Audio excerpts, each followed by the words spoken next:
Friction को बोलते हैं लिमिटिंग फ्रिक्शन। करेक्ट। इसका फिर हम लोगों ने एक फॉर्मूला भी पढ़ लिया था, फोर्स इज इक्वल टू जो फ्रिक्शन फोर्स होता है वो हो जाता है म्यू इंटू एन। एन क्या होता है, इसको हम लोग बोलते हैं नॉर्मल फोर्स। नॉर्मल फोर्स जो हम लोग टाइप ऑफ फोर्स में पढ़ लिए थे। और जो म्यू होता है इसको हम लोग बोलते हैं क्या, कोफिशिएंट ऑफ फ्रिक्शन, जो सरफेस टू सरफेस डिपेंड करता है कि सरफेस कैसा है, इस बात पर डिपेंड करता है। चलिए, और किसी को कोई डाउट है यहां तक, कोई ना समझ में आया हो या कुछ एक्स्ट्रा पॉइंट जो शेयर करना चाहते हैं तो प्लीज बताइए। वन मोर थिंग, अगर आप लोग कोई एक्टिविटी करते हो घर पे to prove some kind of theory, है ना, there are lot of activity in NCERT books. So if you want to do some activities, then you are most welcome. Do the recording and send it to me. I will upload it to the YouTube channel. Okay? अगर आपने अच्छे से video को shoot किया, बढ़िया से बनाओगे, कुछ क्रिएटिव तरीके से कुछ नया एक्सपेरिमेंट करके दिखाओगे, this is how we will do, this is how we can prove this one and this one, तो surely मैं उस चीज को आपको अपग्रेड करूंगा या आपको और उसमें हेल्प करके और अच्छे से उसको बना के अपलोड कर सकते हैं। बात आई समझ में? सबको क्लियर है ये? अच्छा, इसके बाद हम लोगों ने देख लिया था कि डायरेक्शन ऑफ स्टैटिक फ्रिक्शन कैसे निकालते हैं। So direction of static friction निकालने के लिए हम लोग सबसे पहले एज्यूम कर लेते थे कि मान लीजिए कि कोई फ्रिक्शन नहीं है। जब कोई फ्रिक्शन नहीं होगा तो बॉडी जिधर मूव करने की कोशिश करेगी फ्रिक्शन उसके अपोजिट डायरेक्शन में लगेगा, है ना। सो इसके ऊपर हम लोगों ने बहुत सारा एग्जांपल भी किया था, वो बंदर वाला, फिर वो डंडा रखने वाला, एंड फिर वो वेज के ऊपर ब्लॉक, इस तरह का बहुत सारा एग्जांपल किया था। लाइक दिस, इस तरह का एक वेज बनाए थे, यहाँ पर एक ब्लॉक रख दिए थे, बताओ फ्रिक्शन किधर लगेगा। या एक ऐसा था, रॉड था, एक बंदर हुआ करता था, इसके 2 पैर हुआ करते थे, 4 पैर होता है ना, सॉरी, और ये ऊपर जा रहा है, तो बताओ फ्रिक्शन किधर लगेगा। कुछ इस तरह का हम लोगों ने क्वेश्चन कर लिया था। एक एग्जांपल मैं आप लोगों से और पूछने वाला हूं, प्लीज आप लोग सब लोग बताइए, कोऑपरेट करिए कि अगर ये एक वॉल है, ये एक वॉल है और ये एक डंडा रखा हुआ है, ऐसा डंडा है, डंडा मतलब तो जानते ही होंगे, ठीक है। और ये जो सरफेस है, ये जो सरफेस है ये है रफ। रफ और ये जो सरफेस है इसको हम लोग बोलते हैं स्मूथ, ठीक है। तो बताइए, ये 2 पॉइंट है ए और बी। ए और बी पॉइंट पर फ्रिक्शन का डायरेक्शन किधर होगा? क्वेश्चन समझ में आ गया? तो बताइए, ए और बी पॉइंट पर फ्रिक्शन फोर्स का डायरेक्शन किधर होगा? देखिए, डायरेक्शन आप इस टर्म में बता सकते हैं, this is positive x, this is negative x, this is positive y और this is negative y. So use this direction and now tell me what will be the direction of friction? Positive x, negative x, positive y or negative y?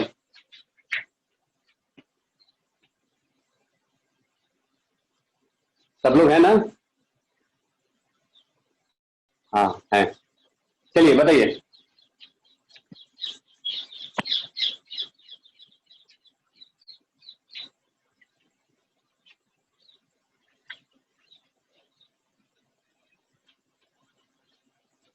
Okay, Ashutosh का कहना है, बारी बारी से बताइए, positive y and positive x. Ali Awaz Rizvi का कहना है, देखिए क्वेश्चन में फिर से रिपीट कर देता हूं। देखिए, ये एक वॉल है, वॉल मतलब समझ ही रहे होगे, वॉल मतलब दीवार होता है ना। और इस दीवार पर एक ऐसा डंडा रखा हुआ है, ये डंडा कुछ इस तरह से रखा गया है जो आप देख ही रहे हो। ये एक पॉइंट है जिसको ए बोलते हैं और ये एक पॉइंट है बी बोलते हैं। ये जो वर्टिकल वॉल है ये है स्मूथ, स्मूथ मतलब एकदम चिकना, और ये जो सरफेस है ये है रफ। तो हमें बताना है कि ए और बी पॉइंट पर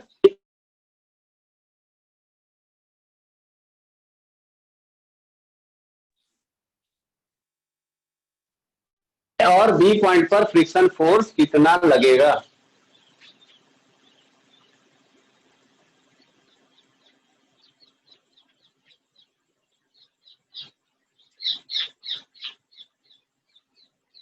बताइए।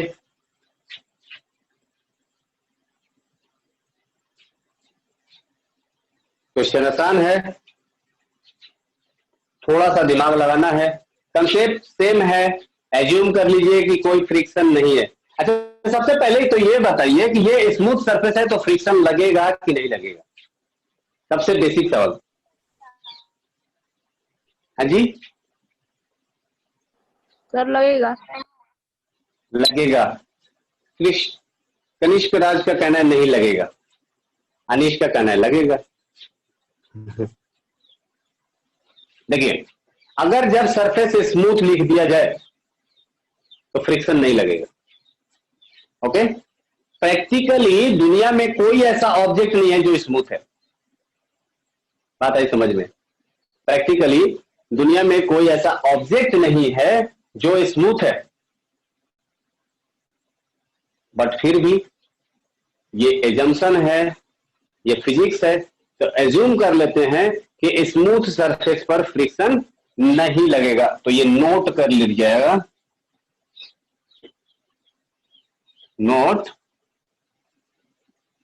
For a smooth surface, for a smooth surface friction force is 0।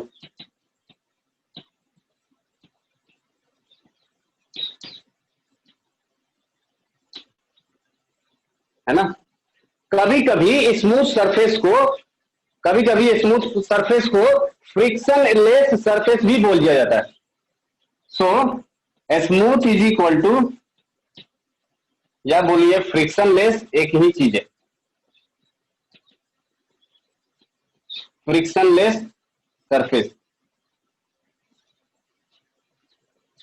Okay, तो ये स्मूथ है तो यहां पर कोई फ्रिक्शन नहीं लगेगा। जब फ्रिक्शन है ही नहीं तो डायरेक्शन काय का। तो बी पॉइंट पर कोई भी डायरेक्शन नहीं होने वाला, ये सरफेस स्मूथ है। अब बात करते हैं ए का। अब ए में आप ही बताइए क्या होगा।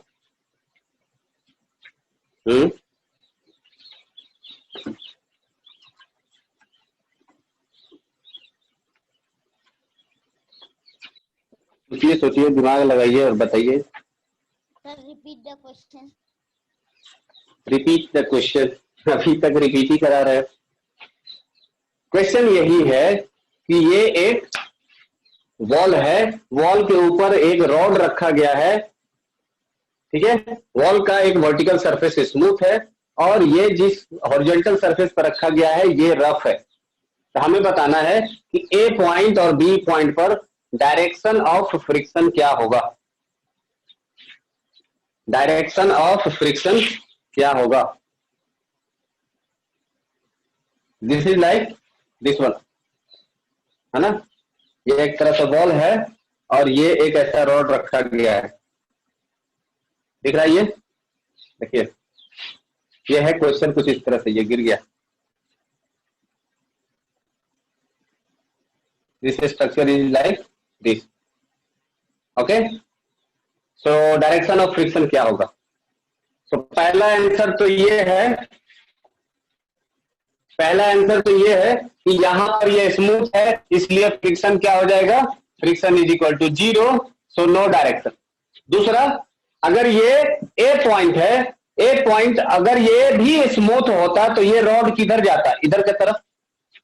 मान लीजिए कि फ्रिक्शन नहीं है, ये बहुत ही स्मूथ है, तो ये रॉड ऐसा स्लाइड हो जाता। ये पॉइंट किधर मूव करने की कोशिश करता है, ये पॉइंट का वेलोसिटी किधर होता है, इस डायरेक्शन में। तो फ्रिक्शन क्या करेगा, ना ना ना ना ना, फ्रिक्शन बोलेगा नहीं जाने का, ये इधर लग जाएगा opposite direction. So direction of friction force किधर हो जाएगा, यहां से देखिए ये है निगेटिव एक्स एक्सिस, तो डायरेक्शन किधर हो गया, निगेटिव एक्स की तरफ, माइनस एक्स डायरेक्शन। तो इसका करेक्ट आंसर होगा no direction for point b and at point a direction of friction will be towards negative x axis. हो गया, हो गया होगा। चलिए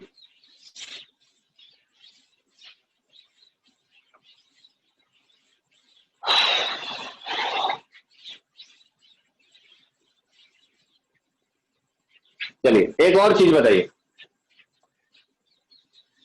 ये एक सरफेस है ना, ये इस तरह से, ये पॉइंट, इस पर मैं एक ब्लॉक रख देता हूं, ये ब्लॉक रख देता हूं और इसका मास है m और इसको खींच रहे हैं एक फोर्स लगा के, दैट इज F। क्लियर है, क्वेश्चन समझ में आया? अभी क्वेश्चन लिखा कहां सर, बहुत बोलते हैं। देखो अब ये पॉइंट है A जिसका कोफिशिएंट ऑफ फ्रिक्शन है μ1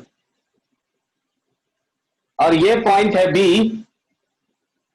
जिसका कोफिशिएंट ऑफ फ्रिक्शन है μ2 और ये पॉइंट है C जो कि सरफेस है स्मूथ। ठीक है, अब बताइए अगर इफ μ2 ग्रेटर देन μ1 है, इफ μ2 ग्रेटर देन μ1 है, then at which point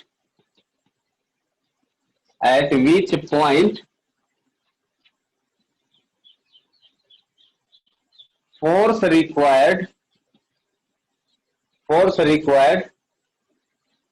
to push the block is minimum and maximum। बात आई समझ में?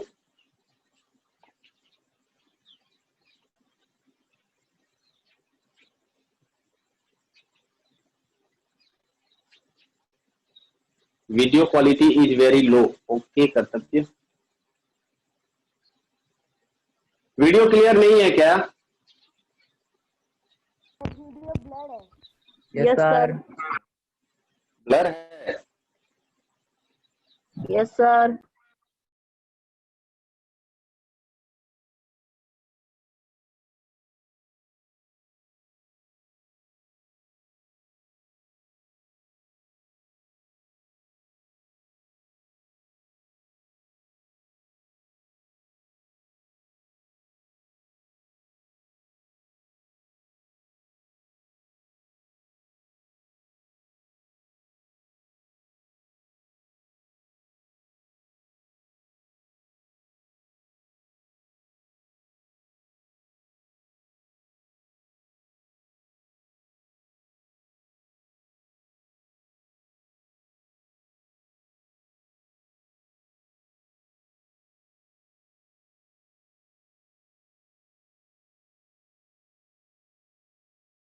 सर वीडियो रुक गया।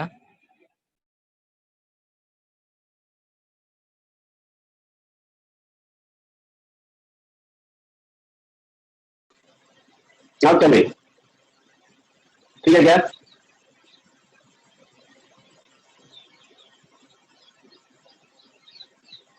वीडियो ठीक है क्या अभी?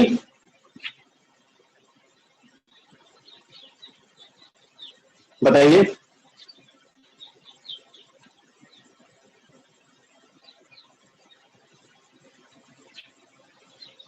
ओके, समीर आनंद का कहना है कि मैक्सिमम U2 पर लगेगा और मिनिमम कहाँ लगेगा, U1 पे। अच्छा, वीडियो अगर ठीक है तो ये क्वेश्चन बनाइए।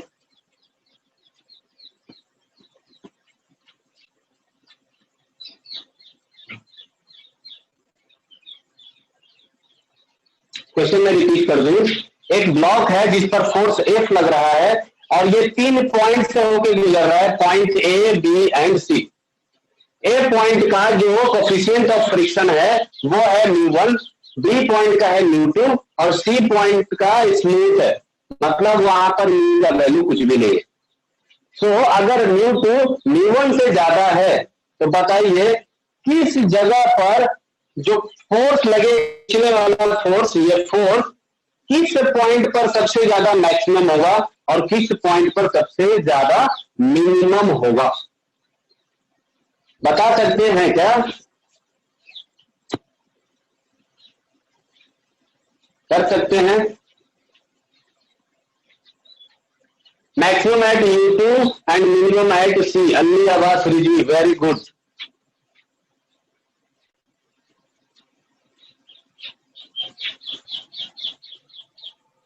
और कोई है?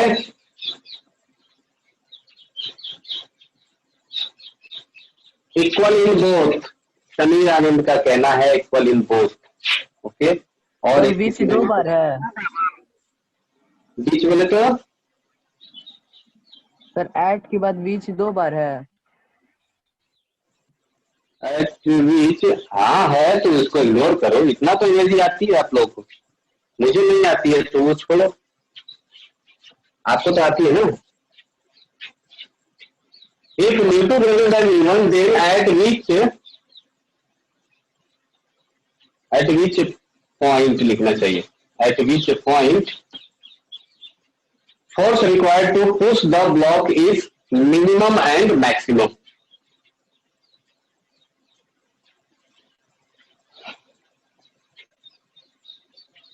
तो आंसर आ चुका है और आंसर ये है कि बी पर, मतलब बी पॉइंट पर, यहां पर जब ब्लॉक आ चुका होगा, यहां पर खींचने के लिए जो फोर्स होगा वो मैक्सिमम होगा। अब चूंकि ये स्मूथ है तो यहां पर तो कोई फ्रिक्शन ही नहीं लगेगा, तो यहां पर जो फोर्स लगेगा, यहां पर फोर्स मिनिमम लगेगा। इतना आसान सवाल था। कोफिशिएंट ऑफ फ्रिक्शन बताया था ना कि कोफिशिएंट ऑफ फ्रिक्शन डिपेंड करता है रफनेस के ऊपर, है ना। कोफिशिएंट ऑफ फ्रिक्शन जो म्यू होता है, mu is called as coefficient of friction, है ना। बता रहा हूं कोफिशिएंट ऑफ फ्रिक्शन मतलब होता है म्यू, और इट डिपेंड्स ऑन, याद करिए प्रीवियस लेक्चर ये मैंने लिखवाया था, इट डिपेंड्स ऑन रफनेस, है ना। तो ये रफनेस के ऊपर डिपेंड करेगा। अब जिसका कोफिशिएंट ऑफ फ्रिक्शन ज्यादा वहां पर रफ ज्यादा। अब आप ही बताइए कि फ्रिक्शन फोर्स कहां ज्यादा होगा, जहां ज्यादा रफ होगा वहां पर या जहां कम रफ होगा वहां पर? आप बताओ, आप ही डिसाइड करो कि फ्रिक्शन फोर्स कहां ज्यादा होगा।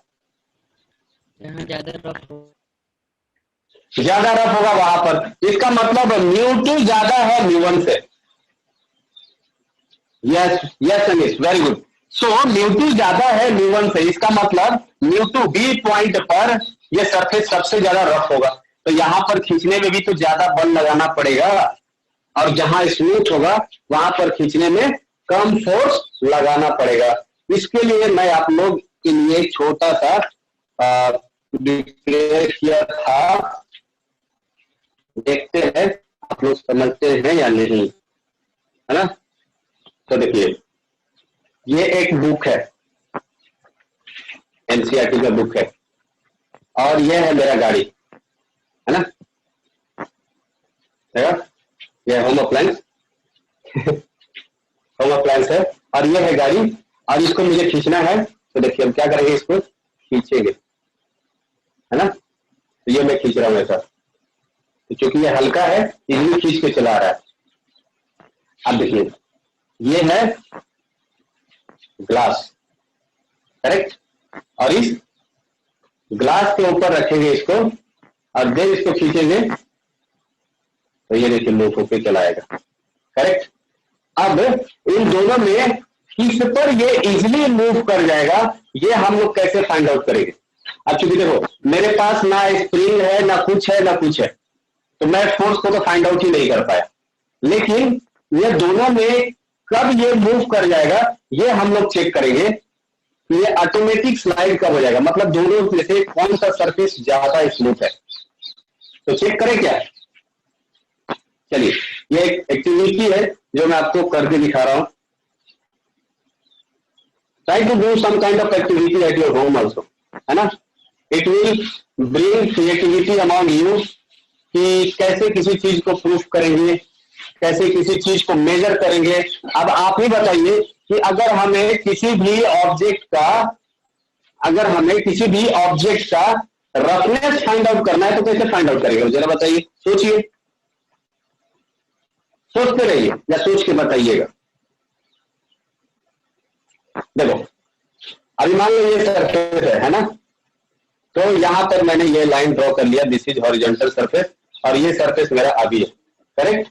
अब मैं क्या करूंगा, इसको रोटेट करते जाता हूं, रोटेट कर रहा हूं, अब देखिए ये इस पोजीशन पर आकर के ये स्लाइड होना स्टार्ट हो गया। अब मैं जैसे ही थोड़ा सा मूव करूंगा ये स्लाइड कर जाएगा, ठीक, स्लाइड कर गया। तो हम क्या करेंगे, इस पोजीशन को मार्क कर लेंगे, इस पोजीशन को मार्क कर लेंगे, करेक्ट।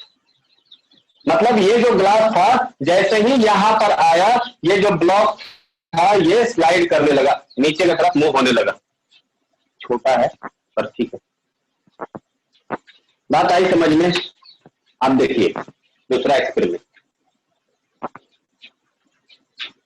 इसको थोड़ा सा बड़ा कर देते हैं तो देखने में थोड़ा सा अच्छा लगेगा। देखो, और ये हो गया वो सरफेस, अरे बाप रे टेढ़ा हो गया, पर समझ सकते हो तुम लोग, भावनाओं को समझिए।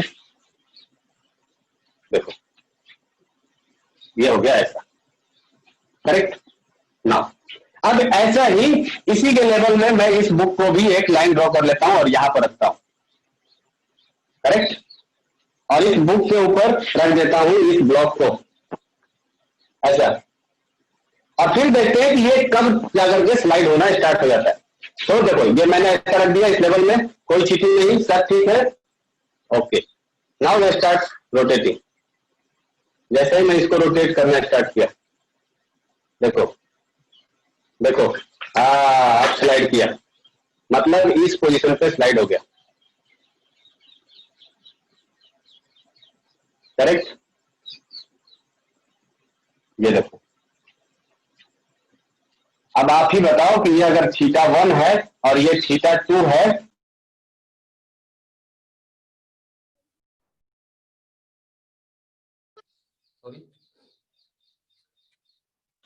तो अब आप इस फिगर को देखिए और आप ही बताइए कि इन दोनों में से किसको ज्यादा ऊपर उठाना पड़ा है तब जाकर के ये ब्लॉक स्लाइड होगा। बताओ, कुछ डिफरेंस समझ में आ रहा है। ये किसके लिए था, this is for book and this is for glass.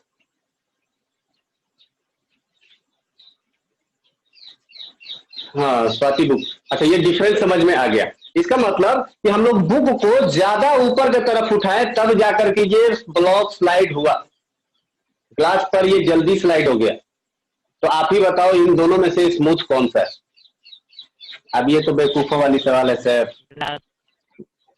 Glass, ये तो नहीं दिखाते तो भी बता देते है ना। अच्छा इन दोनों में मैं डिफरेंस क्रिएट कर सकता हूं, आप भी कर सकते हो, सोचो कैसे कर सकते हैं। बुक को कम उठाना पड़ेगा, ग्लास से पहले ही स्लाइड हो जाएगा, सोचो क्या करें, बोलो। कोई ऐसा तरीका बताइए जिससे कि हम बुक को कम उठाए तभी वो स्लाइड हो जाए, ज्यादा उठाने की जरूरत ही नहीं पड़े।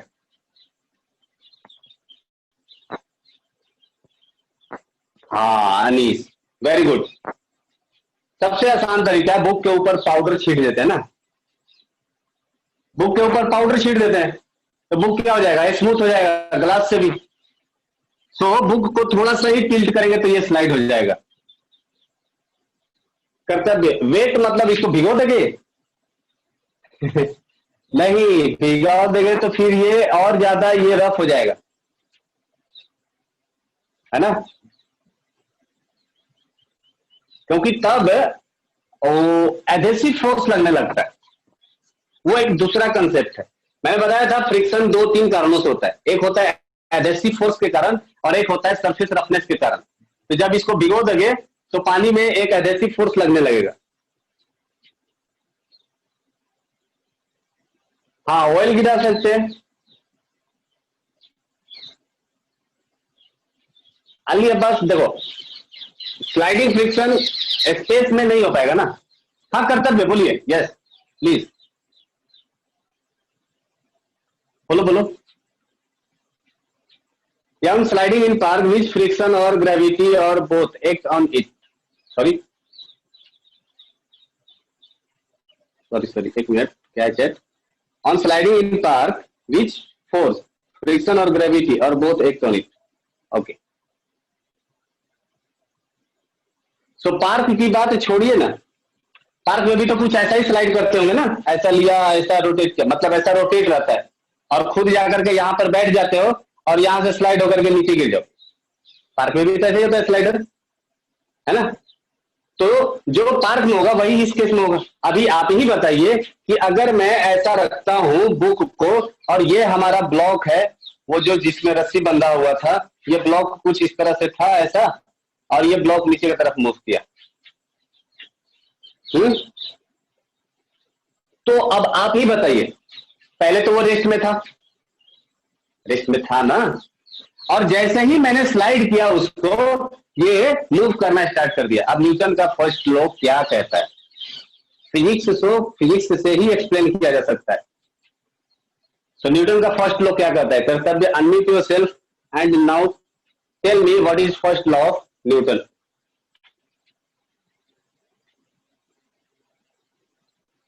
कर्तव्य, are you listen my point? Hello, क्या हो गया? Don't know? क्या बात कर रहे हो यार, मजाक कर रहे हो? सीरियसली नहीं आता है? कौन बताएगा? Unmute and tell what is first law of motion.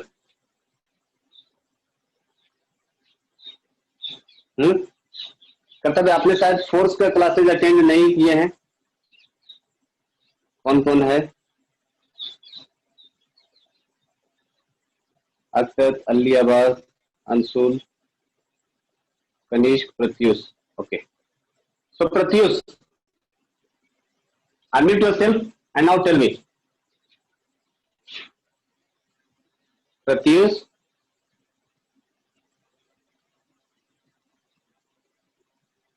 आप क्लास में हो?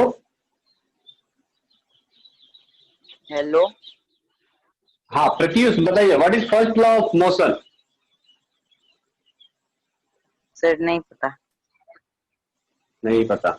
स्वाति सलोनी छोड़ गई। अंशुल बताइए, unmute yourself and what is first law of motion. Newton का फर्स्ट लॉ क्या कहता है? ये मैं बताया हूं ना क्लास में। हाँ जी, ये मैंने क्लास में बताया है ना।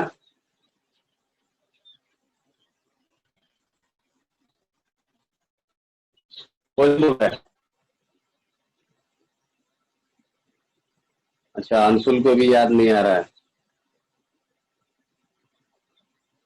आलोक रंजन, अली आवास, Ali unmute yourself.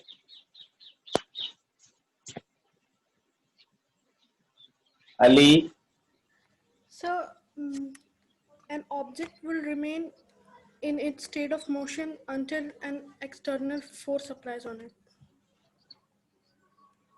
Yes, very good, very good. So आप देखिए यहां पर, जब जैसा कि अभी इन्होंने बताया कि a body will maintain its state of motion unless and until external force applied on it. मतलब क्या हो गया कि अगर एक बॉडी रेस्ट में है तो रेस्ट में ही रहना चाहेगा, अगर एक बॉडी मोशन में है तो मोशन में ही रहना चाहेगा जब तक कि उस पर कोई एक्सटर्नल फोर्स, बाहरी फोर्स अप्लाइड ना हो। यही है न्यूटन का फर्स्ट लॉ। अब ये ऑब्जेक्ट रेस्ट में था तो ये रेस्ट में ही रहना चाहिए था एज पर न्यूटन, लेकिन ये मूव करने लगा। मूव कर रहा है इसका मतलब क्या है, इस पर कोई बाहरी फोर्स काम कर रहा है। सही है ना? यहां तक क्लियर है क्या सबको? किसी को डाउट है तो बताइए, बताइए बताइए। देखिए ये ऐसा था ना, अभी मैं इसको खींच तो नहीं रहा हूं, ये मैंने सिर्फ इसको ऐसा पकड़ा है और जैसे ही मैं इसको टिल्ट किया ये मूव करना स्टार्ट कर दिया। किसी ने खींचा इसको? नहीं। किसी ने कुछ किया? नहीं। तो ये मूव क्यों किया? ये ऐसा मूव क्यों किया? न्यूटन ने बोला था कि अगर एक बॉडी रेस्ट में है, अगर ये रेस्ट में है और इस पर कोई भी नेट फोर्स नहीं लग रहा है तो ये अपने सालों साल इसी पोजीशन में पड़ा रहेगा, ऐसे ही पड़ा रहेगा, ये कहीं नहीं जाने वाला जब तक कि इसके ऊपर कोई नेट फोर्स न लगे। आई बात समझ में?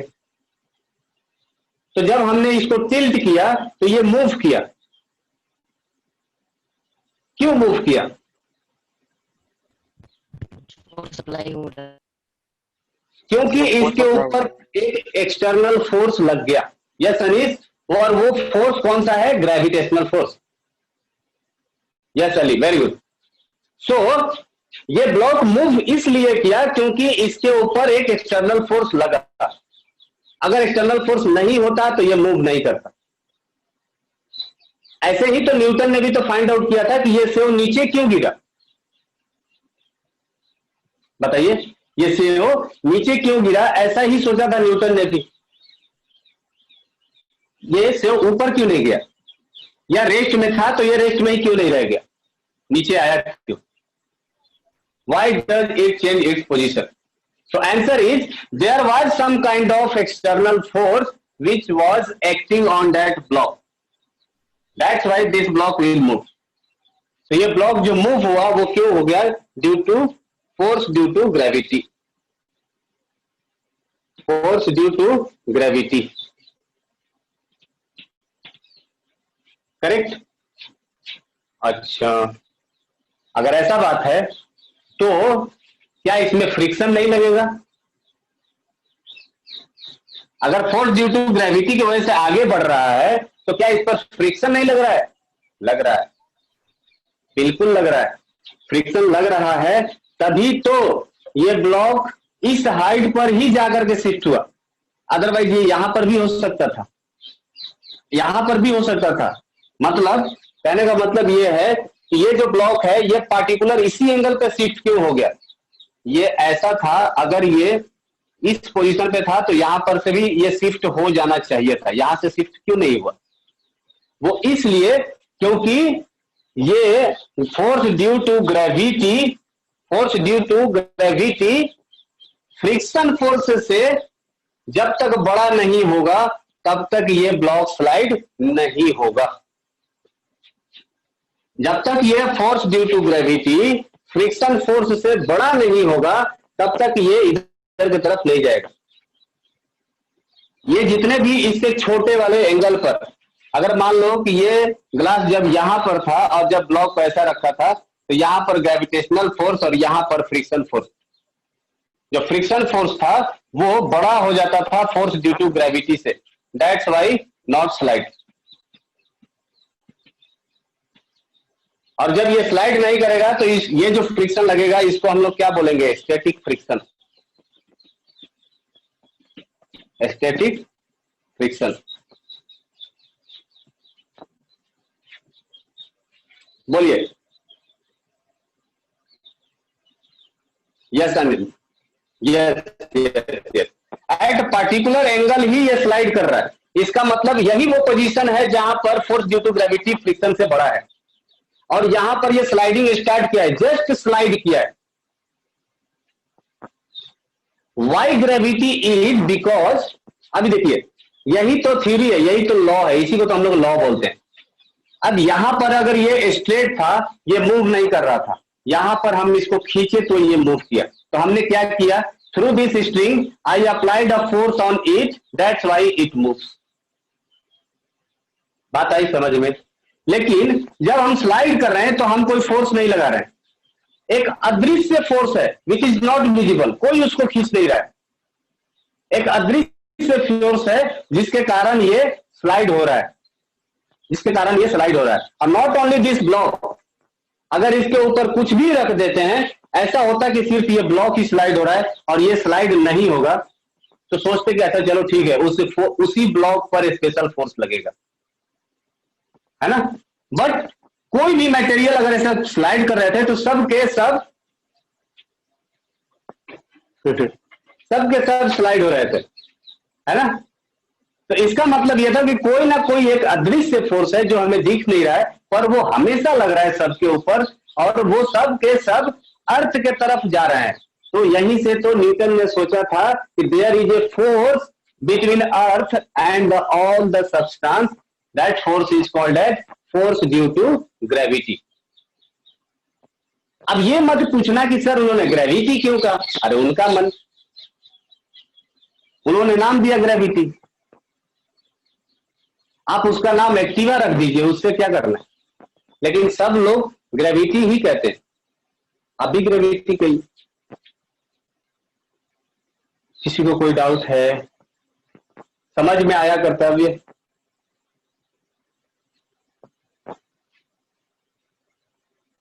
Okay, no problem.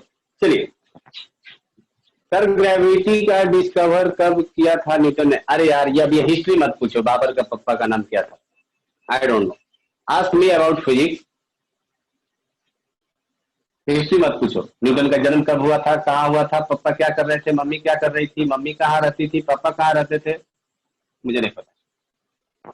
न्यूटन क्या क्या किए ये हमें पता है, कब किए अब उसका लिस्ट मुझे याद नहीं है। काइनेटिक फ्रिक्शन, समीर आनंद बताइए क्या करूं इसको, how may I help you. चलिए आगे बढ़ते हैं। मैं ये बता रहा था कि ये जो एंगल है, इस एंगल को हम लोग रिड्यूस कर सकते हैं बुक का, और उसके लिए आप लोगों ने बहुत सारे मेथड सजेस्ट किया कि सर इस पर पाउडर डाल दीजिए, इस पर ऑयल डाल दीजिए, लुब्रिकेंट डाल दीजिए, तो इसकी वजह से ये कम एंगल पर भी स्लाइड कर सकता है। इसका मतलब ये हो गया कि हम लोग सरफेस के रफनेस को या सरफेस के फ्रिक्शन को कंट्रोल कर सकते हैं, बढ़ा सकते हैं और घटा भी सकते हैं। ओके, सो बढ़ाना या घटाना ये हमारे हाथ में होता है। हम लोग कोशिश करते हैं कि जितना ज्यादा से ज्यादा स्मूथ सरफेस बने उतना अच्छा है हमारे लिए, पर क्या ये सब जगह हमारा रिक्वायरमेंट स्मूथ सरफेस का ही होता है क्या? सोचो, क्या अगर दुनिया की सारी चीजें स्मूथ हो जाएं तो हमारे प्रॉब्लम सॉल्व हो जाएगी? यू हैव टू चॉइस, या तो दुनिया की सारी चीजें रफ कर दी जाए या सारी चीजें रफ एकदम स्मूथ, कौन सा चलेगा? आपके लिए सुटेबल क्या है बताइए। रफ, अच्छा प्रत्युष को भी रफ चाहिए। हाँ बिल्कुल, बोथ आर इन बैलेंस, ना हमें रफ चाहिए ना हमें स्मूथ चाहिए, हमें दोनों चाहिए as per hour requirement.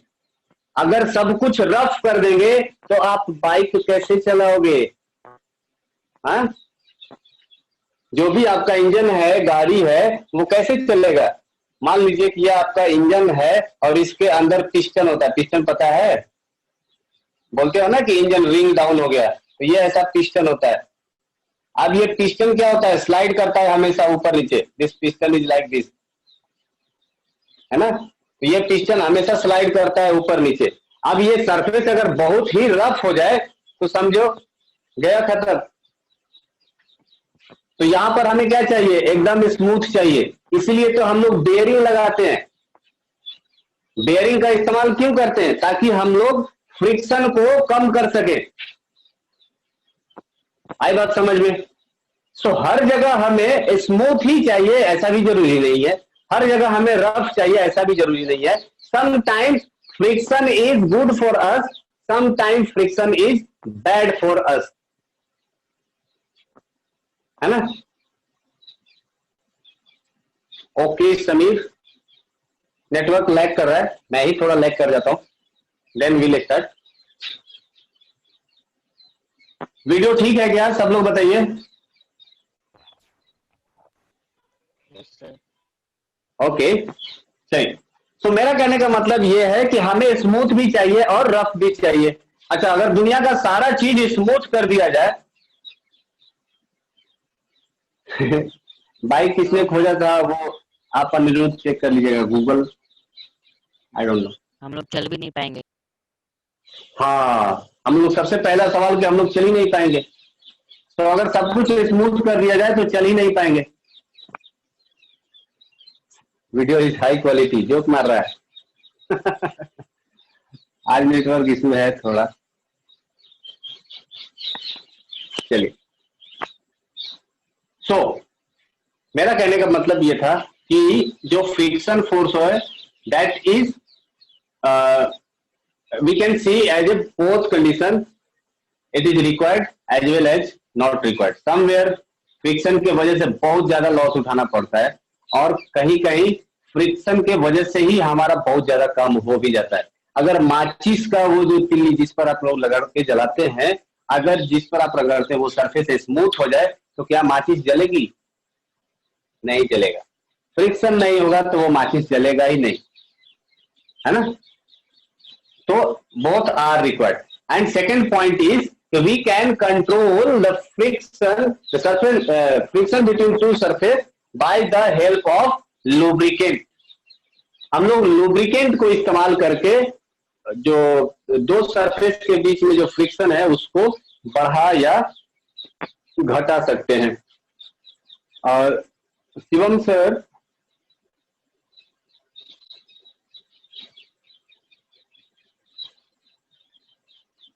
sir is here.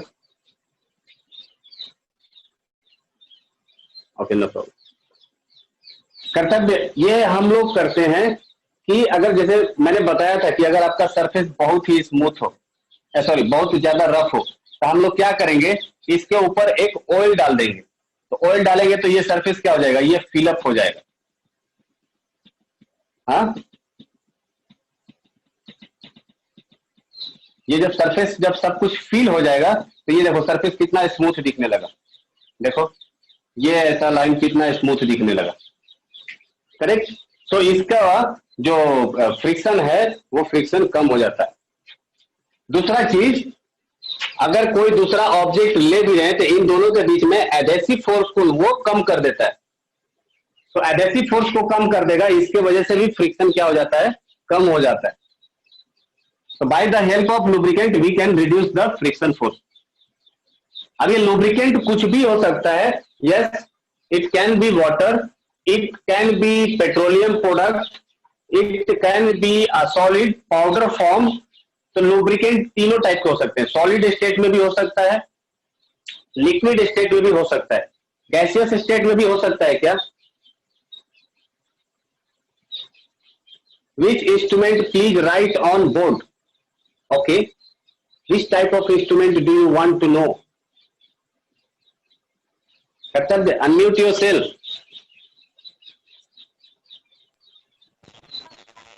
Yes sir. बोलिए, किस तरह का इंस्ट्रूमेंट जानना चाहते हैं? वो जो फ्रिक्शन को रिड्यूस करता है। फ्रिक्शन को रिड्यूस करता है। कैरम बोर्ड खेलते हैं? क्या? Carrom board, carrom board yes sir. उस पे कौन सा पाउडर डालते हैं? कैरम बोर्ड पाउडर या फिर कोई भी पाउडर। नहीं, कोई भी कैसे पाउडर डाल दीजिएगा, कुछ स्पेशल काइंड का पाउडर होता है जो कि सबसे ज्यादा स्पेशल होता है। सो कोई भी अगर पाउडर डालते हैं तो उस इंस्ट्रूमेंट का नाम होगा कोई भी पाउडर। और अगर स्पेशल काइंड का कुछ पाउडर डालते हैं तो उस पाउडर का पता करिए वही पाउडर है लुब्रिकेंट। ओके, एक दूसरा लुब्रिकेंट होता है सॉलिड में, जिसको हम लोग बोलते हैं ग्रेफाइट, जो कि सबसे बेस्ट लुब्रिकेंट माना जाता है। Graphite, form of carbon, form of carbon. Graphite देखें आप लोग, ग्रेफाइट देखें क्या? ग्रेफाइट यस सर, कहाँ? पेंसिल की लीड में। हाँ, पेंसिल के लीड में। सो अगर उस ग्रेफाइट को आप लोग एक पेंसिल वेस्ट कर दीजिएगा, कोई खराब पेंसिल होगा, और उसका जो लीड होता है उसको पाउडर बना दीजिए, पाउडर के फॉर्म में, है ना, एंड सी कि वो कितना स्लिपरी होता है। तो सबसे बेस्ट है ग्रेफाइट। ये जितना भी हमारा इलेक्ट्रिकल मोटर या पंप, ये सब जो भी आता है ना, इलेक्ट्रिकल मोटर वगैरह जो भी आता है, इन सब में ग्रेफाइट ही लुब्रिकेंट की तरह इस्तेमाल किया जाता है। ग्रेफाइट इस्तेमाल होता है यहां पर। अच्छा, दूसरा बताइए, गाड़ी में कौन सा मोबिल डलवाते हैं? गाड़ी में मोबिल का इस्तेमाल करते हैं, बाइक में?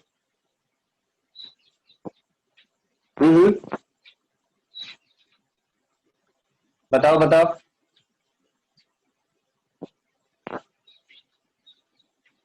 अरे बाइक देखो ना, bike. Yes Sameer, graphite is slippery because of its chemical composition. इसका जो केमिकल कंपोजिशन होता है वो लेयर बाय लेयर होता है, एक कार्बन का लेयर, फिर दूसरा कार्बन का लेयर, फिर तीसरा कार्बन का लेयर, इसके लिए ये स्लिपरी हो जाता है। अच्छा, बाइक में जो मोबिल डालते हैं, that is also a kind of lubricant. वो भी एक तरह से लुब्रिकेंट ही है, जो सरफेस के फ्रिक्शन को बढ़ाता या घटाता है। ओके, नेक्स्ट, और कोई टाइप ऑफ लुब्रिकेंट बताइए, जो लुब्रिकेंट आप इस्तेमाल करते हो, बताइए। नहीं पता? वेस्लिन इस्तेमाल किया? वेस्लिन, ग्रीस, हाँ यस, ग्रीस, ग्रीस भी है, जेल फॉर्म में होता है। वेस्लिन है, वेस्लिन भी हम लोग इस्तेमाल करते हैं एज ए लुब्रिकेंट। और soap, oil, yes oil is also. और कोई? और कोई ऑब्जेक्ट है? चलिए, तो ये बहुत सारे ऐसे, हाँ मोबिल, मोबिल तो है ही, जिसको लुब्रिकेंट, शैम्पू भी बोल सकते हैं, हाँ शैम्पू, ठीक है। तो जो ऑयली प्रोडक्ट होता है वो लुब्रिकेंट की तरह एक काम करता है। अच्छा, क्या सारे लुब्रिकेंट को इस्तेमाल कर सकते हैं क्या? अच्छा, मान लीजिए कि मोबिल की जगह हम लोगों ने सरसों का तेल डाल दिया इंजन में, क्या होगा? हाँ यस, क्रीम ऑल्सो। अगर मोबिल, खराब हो जाएगा। इंजन खराब हो जाएगा। क्यों खराब हो जाएगा भाई? नहीं खराब होगा, इंजन का मोबिल से क्या लेना देना? गाड़ी तो इंजन हो जाएगा, इंजन तो स्टार्ट होगा ना, इंजन बर्न हो जाएगा। यस समीर, इंजन बर्न हो जाएगा। क्यों बर्न हो जाएगा, कोई बताएगा क्या?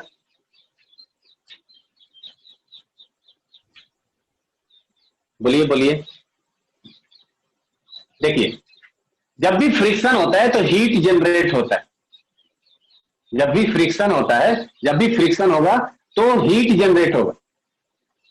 तो हीट जनरेट होगा तो कुछ ऐसा चीज चाहिए होगा जिससे वो हीट को एब्जॉर्ब कर ले, है ना, वो हीट एब्जॉर्ब कर ले। जैसे कोई चीज जलता है, जैसे हाथ जल गया, तो सबसे पहले हम लोग क्या करते हैं? आइस में डाल देते हैं या ठंडे पानी के अंदर डालने की कोशिश करते हैं, सो दैट कि आपका हीट वो पानी एब्जॉर्ब कर ले, है ना। तो आप अगर मोबिल की जगह इंजन ऑयल डाल दोगे उसमें, ये सरसों का तेल, तो ये क्या करेगा? इसका हीट एब्जॉर्ब करने का कैपेसिटी कम होता है देन ऑफ मोबिल। तो ये क्या हो जाएगा? सरसों का तेल बर्न हो जाएगा, जल जाएगा, सब लुब्रिकेशन प्रोवाइड नहीं कर पाएगा। आई बात समझ में? तो जो लुब्रिकेशन होते हैं उनके कुछ कुछ रूल्स भी होता है। अब मान लो कि कैरम बोर्ड खेल रहा है, उस पर मोबिल डाल दो क्या होगा?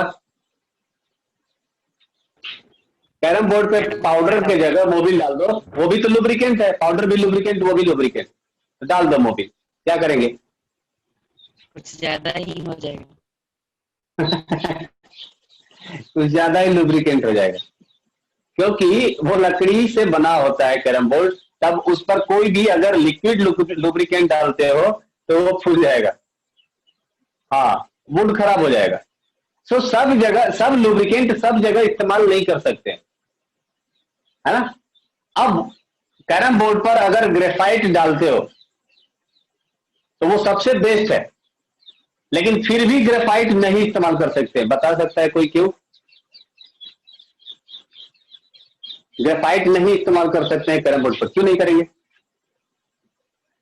Yes Sameer, colour, very good, हाँ ब्लैक हो जाएगा। अब उस पर मार्किंग दिया हुआ है कि यहां पर स्ट्राइकर रखना है, यहां पर क्वीन रखना है, और उसी पर आपने ग्रेफाइट डाल दिया, पूरा ब्लैक बोर्ड हो गया, वो पता ही नहीं चलेगा कि कहां पे क्वीन रखा है, कहां पर स्ट्राइक करना है, कहां पे क्या रखना है, कुछ भी नहीं पता चलेगा।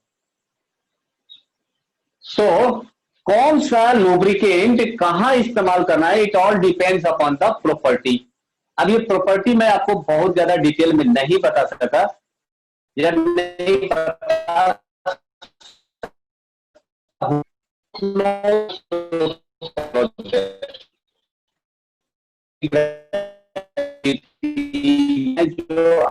तो इसलिए मैं उस चीज के बारे में नहीं बात करूंगा, पर कुछ सर चीजें गिटार जो क्यों आप बजा रहे समझ हैं? सकते हो वो मैं बता दिया कि हर एक लुब्रिकेंट का कौन गिटार बजा रहा है। हाँ, वॉइस लाइक कर रहा है।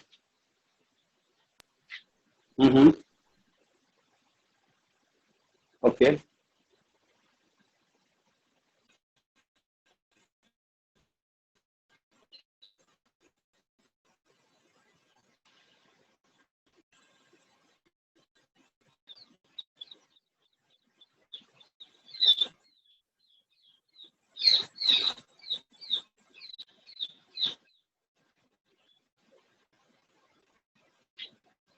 क्या अभी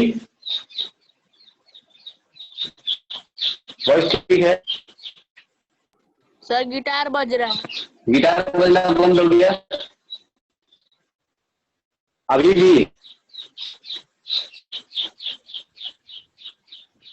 नो सर। गिटार बज रहा है? सर हल्का हल्का बज रहा है।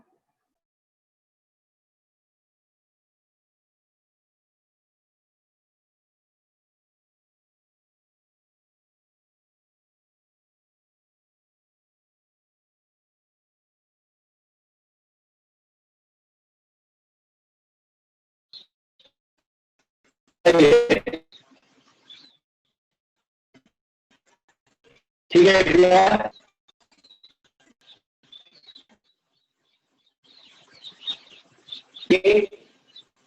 Everything clear?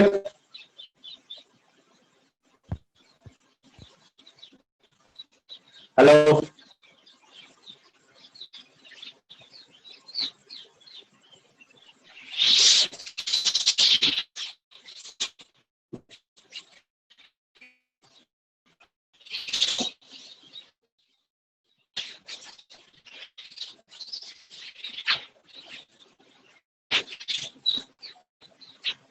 बहुत digital, just a minute.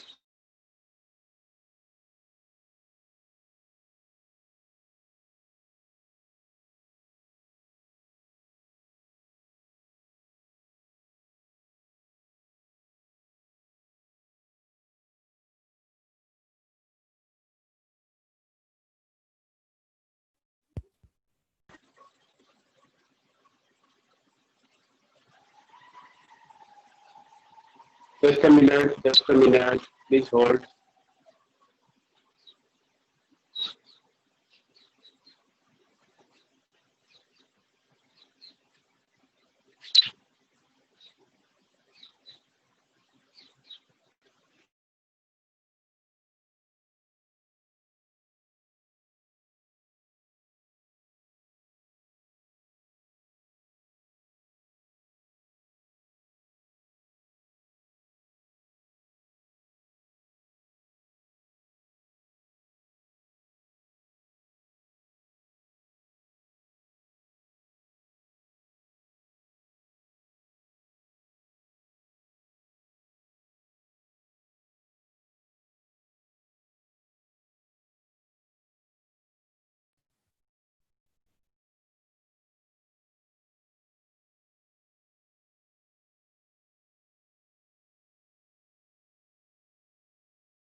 Sir आवाज नहीं आ रहा है।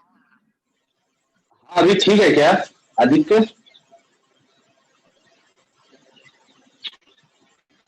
अभी आवाज आ रहा है क्या? Yes sir. Yes, sir. Sir और वीडियो? Yes sir. शाम का वक्त हो गया ना, अभी सबका बेरोजगारी शुरू हो जाएगा। अभी सबका बेरोजगारी शुरू हो जाता है, सब अपना अपना मोबाइल में बैठ के यूट्यूब देखना स्टार्ट कर देंगे। बेचारा नेटवर्क लॉकडाउन में मर ही गया है। So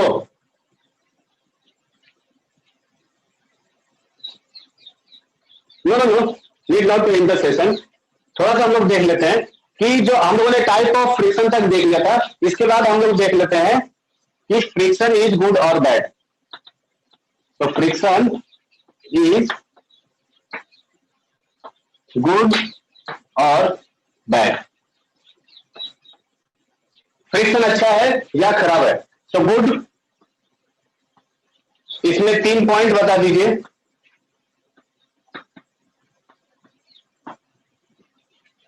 friction is good because first we can walk due to friction. Second, of cycle burn matchstick.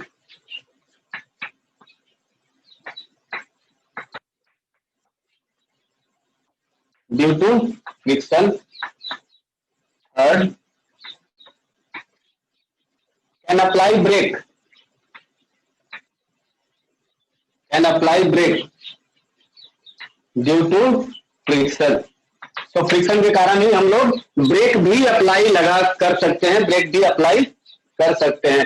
अगर फ्रिक्शन नहीं होता तो गाड़ी रुकता ही नहीं।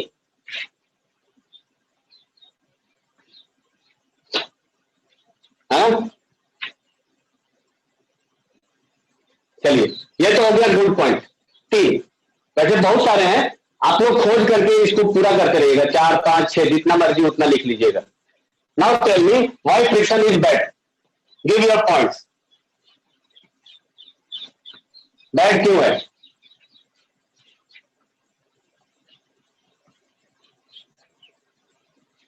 बताइए, कोई 3 पॉइंट दीजिए। Why friction is bad?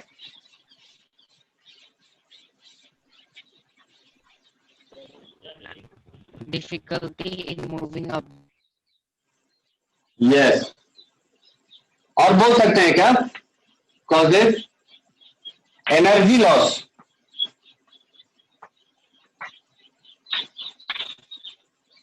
Friction के कारण क्या होता है? हमारा एनर्जी लॉस हो जाता है। अब कोई चीज को हम लोग इजिली पुश कर सकते थे, फ्रिक्शन उसमें आकर के टांग अड़ा देता है और बोलता है नहीं नहीं मूव करो। इसके वजह से हमारा क्या हो जाता है? एनर्जी लॉस हो जाता है। और जो आपने बोला वो भी ठीक है, उसमें इसमें भी ऐड कर सकते हो, difficulty in moving, difficulty in moving and object. और फ्रिक्शन खराब क्यों है बताइए?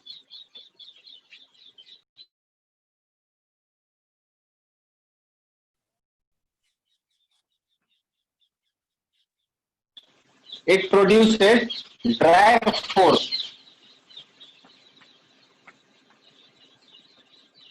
on vehicles. On vehicles,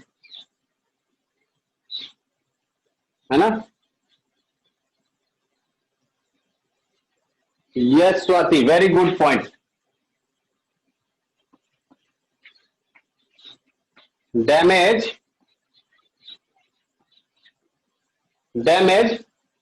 machine parts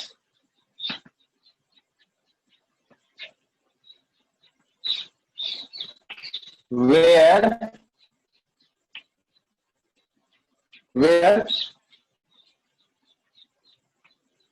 there is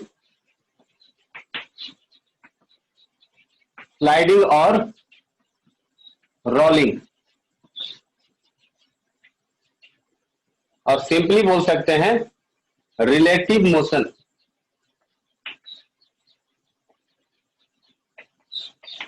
relative motion. Damage machine parts where there is sliding और रोलिंग, ब्रैकेट में मैंने लिख दिया है relative motion due to overheating, due to overheating. अच्छा, ये फ्रिक्शन ही है जिसके वजह से हमारा टायर खराब हो जाता है। सोच लो, अगर फ्रिक्शन नहीं होता तो टायर नहीं खराब होता, और फ्रिक्शन नहीं होता तो टायर लगाने की जरूरत भी नहीं पड़ता। दोनों सही है। तो fourth, wear and tear of tyre due to friction. अच्छा, एक बात बताऊं राज की बात, ये जो अपना जो कॉलर है ना, कॉलर, ये कॉलर गंदी जो होता है ना, ये गंदगी भी फ्रिक्शन के वजह से ही आता है। अब तुम पूछोगे कैसे, हम तो गर्दन डेली साफ करते हैं नहा नहा के, फिर भी हो जाता है गंदा। बेसिकली गर्दन की गंदगी से ये कम, एटमॉस्फेयर की गंदगी से ज्यादा गंदा होता है। अब जब हम लोग चलते हैं, इसमें फ्रिक्शन होता है, फ्रिक्शन के वजह से यहां पर चार्ज जनरेट हो जाता है, और ये चार्ज आसपास के धूल कण को, जितने भी डस्ट पार्टिकल होता है, उसको खींच लेता है अपने तरफ। तो ये कॉलर जल्दी गंदा हो जाता है ना। So these are the reason why friction is good and bad.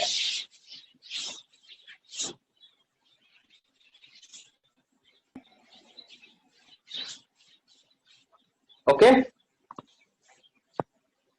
चलिए फोर्थ, नेक्स्ट पॉइंट। क्वेश्चन है आपके लिए, can we control friction between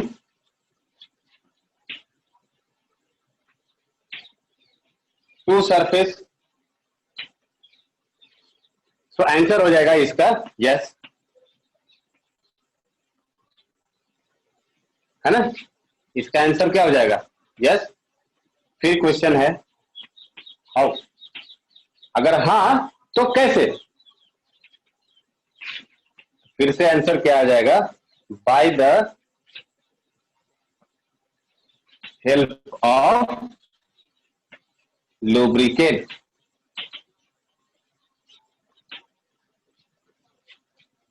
ठीक है, क्या हम लोग दो सरफेस के बीच में फ्रिक्शन को कंट्रोल कर सकते हैं? हाँ, बिल्कुल कर सकते हैं। कैसे कर सकते हैं? लुब्रिकेंट की मदद से। अच्छा, तो ये लुब्रिकेंट क्या? फिर से गिटार बज सर गिटार बज रहा है। गिटार बज रहा है, एंजॉय करो। What is lubricant? Sir guitar बज रहा है।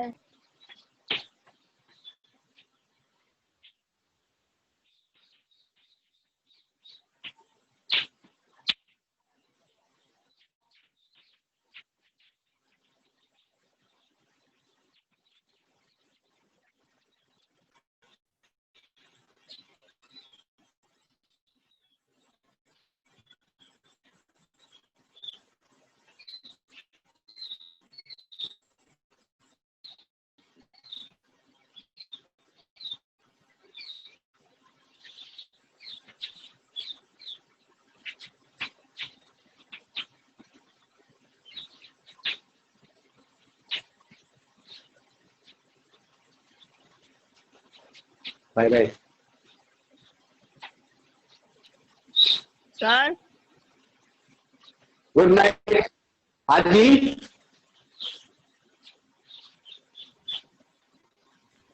No sir. Okay okay. in the next class.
Sir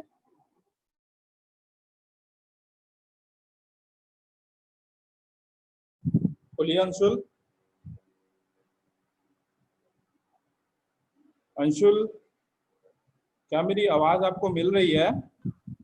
yes sir. Sir हाँ हाँ, ठीक है। आप लोग की नेक्स्ट क्लास है अभी, ठीक है। सभी को पता ही होगा। Yes sir.